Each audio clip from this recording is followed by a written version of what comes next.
E agora você acompanha pela Rádio Rio de Janeiro o programa Estudo das Obras de André Luiz. Vamos refletir sobre o livro Nosso Lar.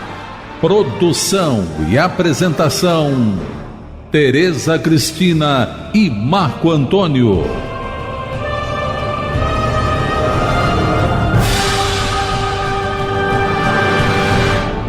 Olá, caros ouvintes da Rádio Rio de Janeiro, estamos começando mais um programa do Estudo das Obras de André Luiz.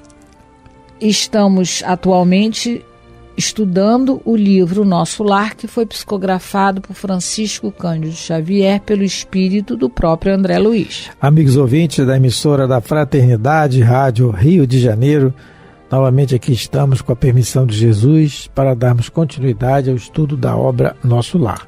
Nós estamos no capítulo 49 que fala sobre o regresso de André Luiz à sua ex-casa, visitando a sua família. E ele, no último programa, comentávamos sobre, continuando, né, o comentário de que o que a esposa do André Luiz fala para sua filha que a filha mais nova de André Luiz fala, dizendo que a irmã mais velha estava se interessando palavras dela, maldito espiritismo. E aí dizer que a história dos mortos falarem é um absurdo, comentamos sobre isso. E mais adiante ela diz que o raciocínio, dizendo que são cúmulos absurdos, né? Comentamos sobre isso. E mais adiante ela fala que não estava, a irmã mais velha dizendo que não estava falando nada de convicção religiosa, mas sim de saudades do pai. E qual era o problema de sentir saudades do pai? Falamos sobre essa lógica de raciocínio que ela teve, né? Que muitas vezes a gente não tem, né? Uma lógica, qual é o problema? Independente da religião, eu estou com saudade do meu pai. Independente de acreditar na reencarnação ou não, a saudade é o método do amor, né? É o que os espíritos dizem. Quem tem gosta é porque tem saudade. E mais adiante, ela diz que o pai estivesse conosco, aí vem o erro dela. Se o pai estivesse conosco, se o papai estivesse conosco, o meu irmão não estaria desse jeito que ele está. Dizendo que a mãe não cuidou do pai direito, né? Mais ou menos assim. Falamos sobre esse comentário de que a gente não consegue ainda, né? Por enquanto, a grande maioria de nós, uma ideia contrária à nossa, a gente não responder com uma certa agressão, que é o que foi que aconteceu aqui. Ainda é muito difícil. E agora, e mais adiante falamos da questão da sorte, porque a resposta da Zélia foi que, olha, se meu filho está assim, é porque cada um tem a sorte que Deus lhes dá. Falamos sobre isso também. E mais adiante, o André Luiz fala da influência. Da influência. O André Luiz fala que, ao ver o comportamento de todos ali, ele viu que a filha ficou chorosa, e aí ele procurou estancar o pranto, murmurando nela palavras de encorajamento e consolação. Falamos sobre isso, sobre a influência dos espíritos. Comentamos sobre o exemplo que tem no livro Sexo e Destino, do Cláudio Nogueira, em que foi influenciado a beber. Falamos dessa questão da influência, que só é influenciado para a coisa errada quando a gente gosta da coisa errada, né? Daquilo que faz, que é o que está no Livro dos Espíritos, nas questões 466 e 467. Essa questão da influência, daquilo que nós ainda gostamos. Aí fica fácil influenciar. E aí paramos aí. Vamos continuar agora no parágrafo 27. Então vamos lá. André Luiz continua falando. Afinal, via-me em face de singular conjuntura. Compreendi agora o motivo pelo qual meus verdadeiros amigos haviam procrastinado tanto o meu retorno ao lar terreno. Ele está reconhecendo a demora, porque quando ele chega em nosso lar, é lógico, a gente não vê ele pedindo isso o tempo todo. É aí que a gente fala, elogia, né? E é um exemplo para nós da obediência dele. Claro que ele quer ver a família, lógico que ele quer o tempo todo, mas ele não fica pedindo isso. Ele viu o exemplo daquela companheira lá da colônia que queria se comunicar com o filho e não podia porque não tinha os bônus hora. O que ele raciocinou? Eu tenho que ter os bônus hora para me visitar minha família. Vamos fazer o que tem que fazer. Esse aí é a disciplina, é a obediência. E aí agora só que ele entendia isso no raciocínio, mas agora ele está compreendendo realmente no coração. Por que procrastinaram tanto? Que foi uma bênção. E é nesse reconhecimento que a gente tem que ver as questões da vida. Só antes de você falar aí alguma coisa, eu lembrei que no livro Memórias de Suicida, o Teócrito, que é um dos instrutores lá do Instituto Correcional Maria de Nazaré, ele tenta fazer isso com Jerônimo de toda maneira. Tudo que fizeram com André Luiz, todos os ensinamentos, né, todas as conversas, as situações que foram mostradas para ele, foi para ajudar ele nesse momento. Lá no Instituto Correcional, o irmão Teócrito faz a mesma coisa com o Jerônimo de Araújo Silveira.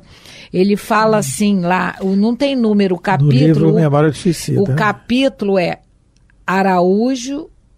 Jerônimo de Araújo Silveira e Família. É o título do capítulo, onde quem que tiver interessado pode ir lá ler toda a orientação que foi dada a ele. Ele não aceita, porque ao contrário do André Luiz, o André Luiz foi mais dócil. O André Luiz não insistia em vir em casa.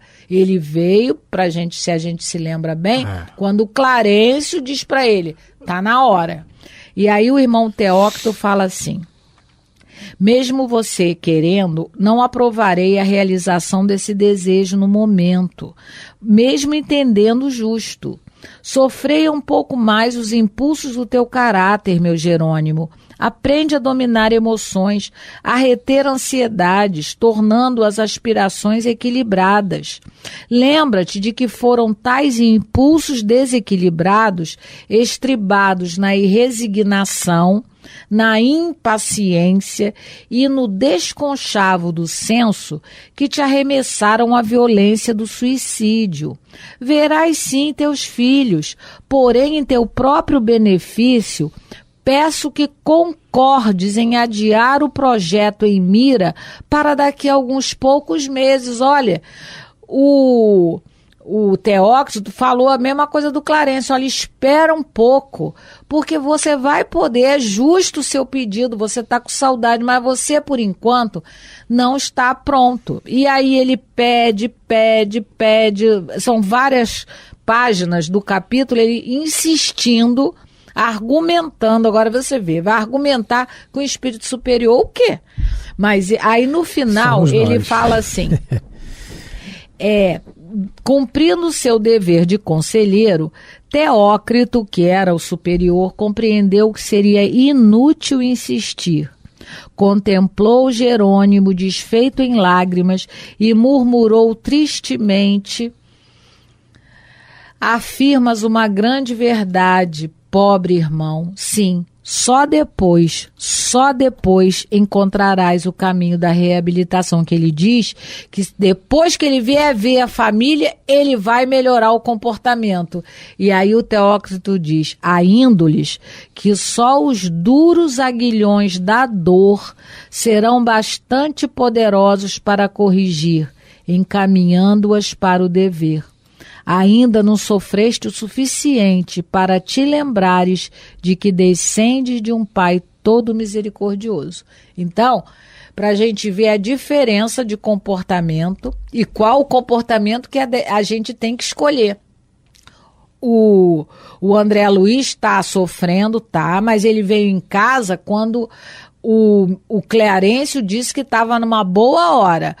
O Jerônimo de Araújo Silveira, como não obedeceu o Teócrito, ele vem à Terra. Quando ele volta, ele que estava numa enfermaria, ele vai ser internado no manicômio, que é um departamento lá do Instituto Correcional Maria de Nazaré, para aqueles que estão totalmente desequilibrados. Ele voltou da Terra louco.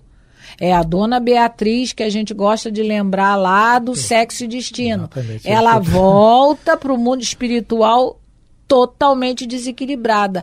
Ela que quando saiu bem, saiu amparada, foi para a colônia. Olha, quando ela volta, cisma que tem que vir em casa. Então, aprendizado para nós. Pelo menos eu tenho meditado nisso. Senhor, me ajude a obedecer. Quando o guia falar, Pode vir na Terra matar a saudade, ótimo. Pode, não pode. Agora, esse tipo de comportamento mais obediente, ele é construído aqui no corpo. Porque se você não tem o hábito da disciplina, da obediência, de conseguir cumprir certas regras, quando chegar no mundo espiritual de uma hora para outra, você não vai conseguir de uma hora para outra isso não, fica mais difícil. Isso que a gente está comentando, né, que o André Luiz está falando aqui, agora eu entendi por que me procrastinaram tanta demora para eu vir aqui.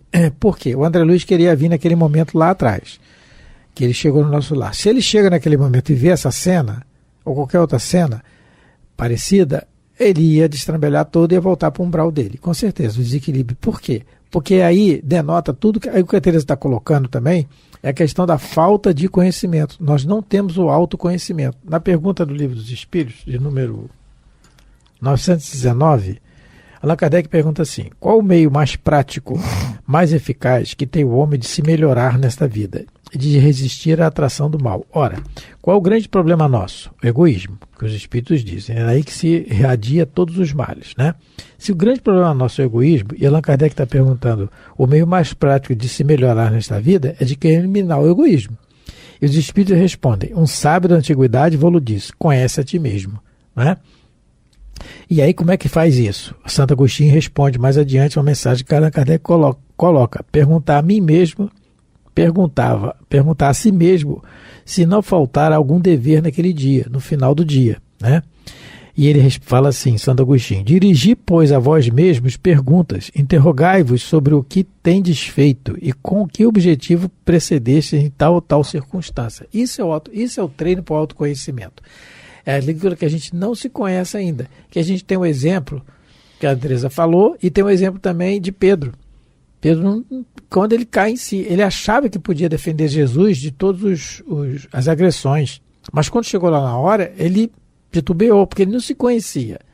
A fragilidade nossa é muito grande ainda nas circunstâncias. Por isso que o André Luiz foi retardado a sua vinda, o seu retorno à casa. Porque ele não ia conseguir, ele não sabia disso. Mas ele não ia conseguir. Agora, com o preparo que ele tem, ele vai ver se ele consegue ou não. Muita gente não consegue. Ele conseguiu, mas nem todo mundo é assim. Mas aí o aprendizado de cada um de nós. A prova existe, os Espíritos dizem, para nos provar. Não é provar para Deus que a gente sabe ou não. Se a gente vai passar, porque Deus já sabe. É aquele raciocínio. O professor, o aluno não estudou nada durante o ano. 0, 0, 0, 0. No quarto, agora é bimestre, não sei se ainda é, mas lá no final do ano, ele tirou 0 em tudo. Como é que ele vai passar no final do ano? Se nem tem média para passar. E continua não estudando. O professor sabe disso, mas o professor não pode deixar de dar a prova a ele. É lei, tem que dar a prova. Porque tem quem que saber que não sabe nada é o aluno. Só que a gente sai da prova com outro 0 e inventando a opção de desculpa. Menos na nossa, que não estudou. E é assim, por isso o aprendizado nosso, né? Por isso o retardo dele aí. Então, procrastinaram, e aí, muitas vezes, é o que a gente tem que fazer, né? Obedecer. Isso. Né? Então, continua. Parágrafo 28. 28. Angústias e decepções sucediam-se de tropel. Minha casa apareceu, então, um patrimônio que os ladrões e os vermes haviam transformado. Nem haveres, nem títulos e nem afetos. Somente uma filha ali estava de sentinela ao meu velho e sincero amor. Então, ele está resumindo aqui a decepção dele com relação ao que ele esperava. Porque decepção é aquilo que a notícia que a gente tem, que não é o que a gente gostaria de ter. A gente se decepciona pela, novamente, falta de análise, de autoconhecimento. Aí tem uma página muito interessante, gente, que está no livro Cartas e Crônicas do Irmão X, que é o Treino para a Morte. Vou resumir, porque ela é um pouquinho grande, mas ela é muito legal, ela encaixa direitinho aqui no raciocínio que o André Luiz está falando. O Irmão X fala assim: preocupado com a sobrevivência além do túmulo, você pergunta espantado como deveria ser levado a efeito o treinamento de um homem para as surpresas da morte. que é o nosso objetivo, né? A gente está estudando para isso também. A indagação é curiosa e realmente dá que pensar. Creia, contudo, que por enquanto não é muito fácil preparar tecnicamente um companheiro à frente da peregrinação infalível, porque a gente está muito ainda ataviado, agarrado às situações aqui da nossa encarnação. E mais adiante ele diz assim: importa considerar que a sua consulta, ao invés de ser encaminhada aos grandes teólogos da Terra, hoje domiciliados na espiritualidade, foi interessado justamente a mim. Então, ele vai responder, porque foram perguntas que foram feitas ao Chico, e ele, através do Chico, respondeu. Tá? Vamos lá, mais adiante um pouquinho. Aí ele vem dando vários exemplos e tal. Em família, observe cautela com testamentos. As doenças fulminatórias chegam de assalto e se a sua papelada não estiver em ordem, você padecerá muitas humilhações através de tribunais e cartórios. Agora que vem o que mais encaixa no raciocínio nosso aqui. Sobretudo, não se apegue demasiado aos laços consanguíneos, que é difícil. Ame sua esposa e seus filhos e seus parentes com moderação, na certeza de que um dia você estará ausente deles e de que, por isso mesmo, agirão quase sempre em desacordo com a sua vontade, embora lhe respeitem a memória, às vezes, né? Não se esqueça de que, no estado presente da educação terrestre, se alguns afeiçoados lhe registrarem a presença extraterrena depois dos funerais, na certa intimá-lo-ão a descer aos infernos, receando-lhe a volta inoportuna, que é o caso da esposa do André Luiz. Se você já possui o tesouro de uma fé religiosa, viva de acordo com os preceitos que abraça. É horrível a responsabilidade moral de quem já conhece o caminho sem equilibrar-se dentro dele, né? Faça o bem que puder, sem a preocupação de satisfazer a todos. Convença-se de que se você não experimenta simpatia por determinadas criaturas, há muita gente que suporta você com muito esforço. Aí ele vem, e no final ele diz assim, a página é muito grande, quem quiser ler, que é muito interessante. Ajude-se através do leal cumprimento dos seus deveres. Quanto ao mais, não se canse nem indague em excesso, porque com mais tempo ou menos tempo, a morte lhe oferecerá o seu cartão de visita, impondo-lhe ao conhecimento tudo aquilo que por agora não lhe posso dizer. Então, muito interessante esse treino. Ele fala em várias situações aqui do que a gente tem que treinar. E na questão da família é isso. Ele pede para amar com moderação.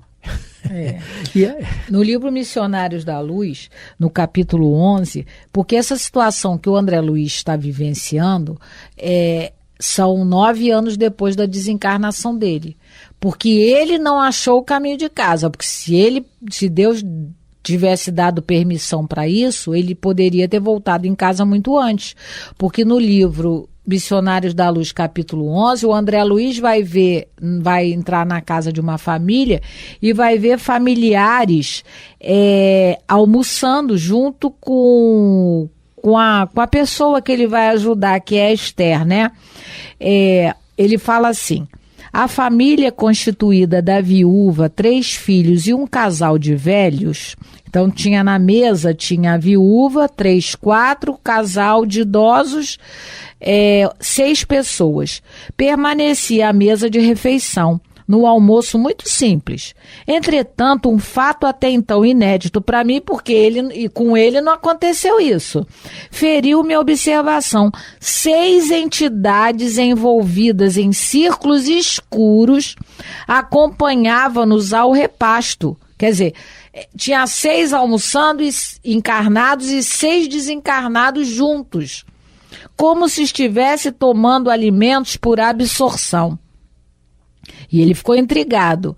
E o Alexandre, que é o instrutor, explicou para ele: meu amigo, os quadros de viciação mental, ignorância e sofrimento nos lares sem equilíbrio religioso são muito grandes. Onde não existe organização espiritual, não há defesas da paz de espírito. Isso é intuitivo para todos os que estimem o reto pensamento. Os que desencarnam em condição de excessivo apego aos que deixaram na crosta, neles encontrando as mesmas algemas, quase sempre se mantêm ligados à casa, às situações domésticas e aos fluidos vitais da família. Alimentam-se com a parentela e dormem nos mesmos aposentos onde morreram. Então, a Esther estava com 6 familiares que já tinham desencarnado. Lá, o nome dela é Esther, né? É Esther, né? Comendo com ela, dormindo com ela, É. porque eles não tinham o hábito da oração, do culto do evangelho em casa. Então, para a gente ver também que cada caso é um caso. O André Luiz, porque aqui ele fala que os parentes ficam porque tem sintonia com quem ficou. Então, você fica, mas no caso do André Luiz, a Zélia matou ele 2 vezes, matou ele, né? Na memória. Ele morreu no corpo e na memória. Isso que a Tereza está falando, vou pegar aqui até o que tem a ver com o que a gente queria falar. Ela matou ele na memória, porque ela fala e pensa assim. Mas tem casos que a pessoa fala uma coisa e pensa outra.